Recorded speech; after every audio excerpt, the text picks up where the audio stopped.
Hello,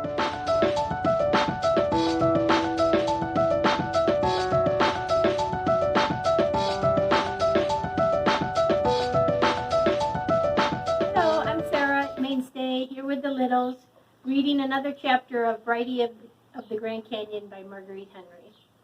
So, over the rim top. Was there a wildness in Brighty that could never be tamed? A need for freedom stronger than the need for companionship?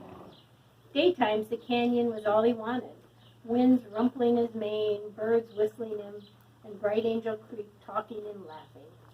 But sometimes at night a loneliness crept in, and he would pray to the winking stars as if asking them to come down and play with him. All winter long, the world of the canyon was Brighty's world. Here in the inner reaches, the weather was fine, and the mesquite beans plentiful. He roamed about snug and warm. Up on the rim, however, the snow fell endlessly. It half buried the trees and then drifted partway down the wall, laying a thick fleece on the rocks. The snow line made a regular marker for him, a white fence that kept him within the canyon 8 months of the year. But this year, with Old-Timer gone, the canyon was not the snug hidey hole it used to be.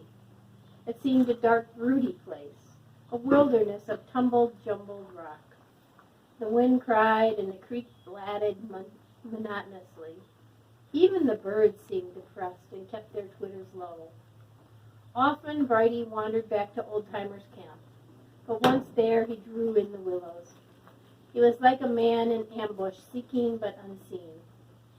Day after day he watched the man, Jake Irons, climb the tree ladder and disappear in the black mine like a mole into his run.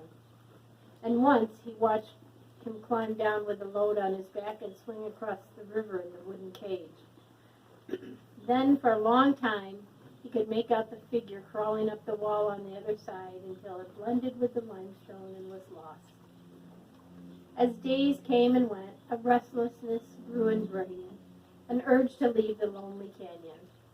Now the sun was striking down a little earlier each day and staying a little longer. Its warm rays revived him, stirred him to the remembrance of the north rim. Up there a little alpine meadow lay cupped in the Kaibab forest, and nearly was his secret cave with its pool of delicious spring-fed water. Each day the stirring within him sharpened. His eyes kept gazing up the rim as if he were mere looking would melt the snow and hurry the spring. And then all at once it came. Warm rains washed down the face of the north wall, and when Brighty glanced up one early May morning, the white fence was gone. Now he was like a man squaring his shoulders for a big job, a job he liked doing. His loafing days were over. He had someplace to go. His summer home, big as the sky, was waiting for him up there beyond the canyon rim, and Uncle Jim would be waiting too. He started climbing the miles as if there were no time to lose, plunged into the rushing waters of Bright Angel Creek, almost strutting over the boulders. A willow branch whisked across his ears, bending them backwards. Other days he would have taken time for a second rub and a third rub, but today he hurried on. Crisscrossing the creek was the trail he had made. He sniffed his way across, nostrils quivering in excitement.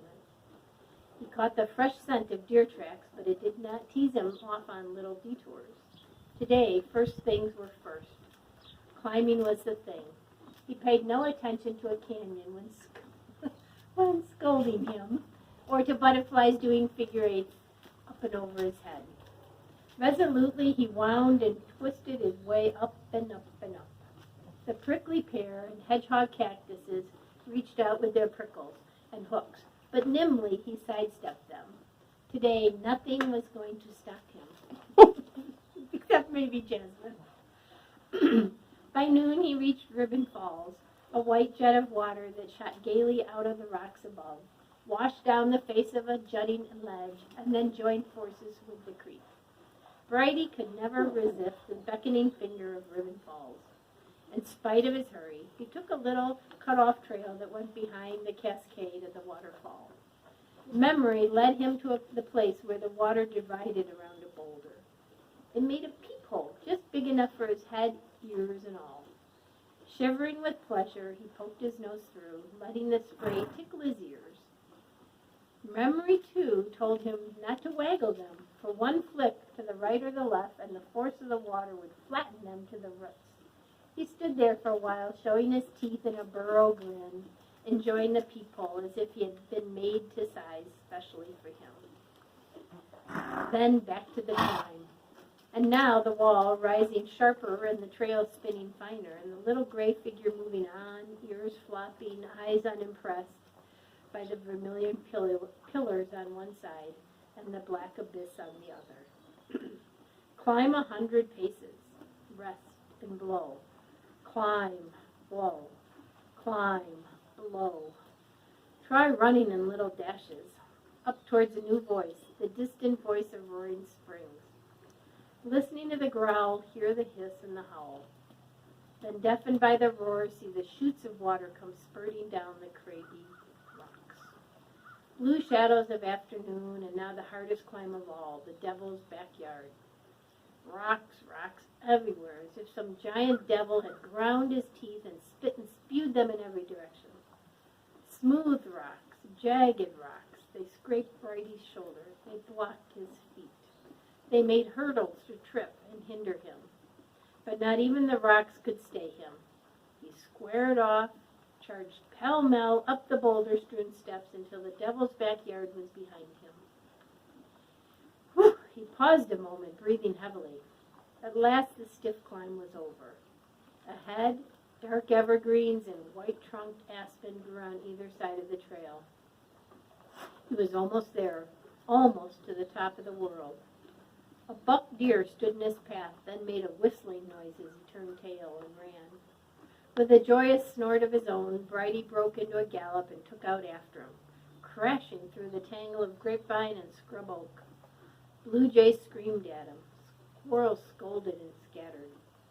And then he was over the top of the rim rock on top of the world.